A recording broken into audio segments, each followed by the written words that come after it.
Back Kaleshwaram commission ఇచ్చిన report పూర్తిగా trash అని బేస్లెస్ అని విమర్శించారు మాజీ మంత్రి Harish Rao.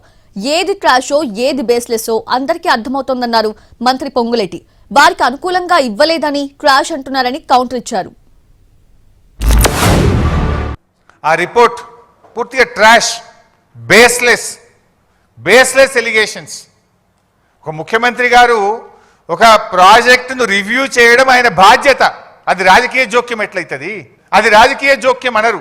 It is the responsibility of the chief minister and the government.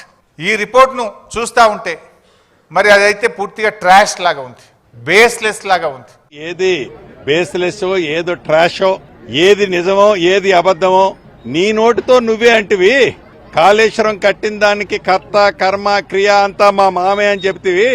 నీకు ఫేవర్కి ఇస్తే ట్రాష్ కాదు, నిజాన్ని స్పష్టంగా ఇస్తే నిజాయితీపరుడుగా ఒక రిటైర్డ్ జడ్జి గారు, నీతి నిజాయితీ ఉన్న ఆనరబుల్ రిటైర్డ్ చీఫ్ జస్టిస్ ఇచ్చిన దాన్ని మీకు అనుకూలంగా లేదని వారిని మీరు ప్రశ్నించటం మీ అవివేకానికి, మీ మూర్ఖత్వానికి, మీ పిచ్చితనానికి, పిచ్చి ముదిరి పాకాన పట్టింది అనడానికి ఇంతకంటే నిదర్శనం ఏం లే.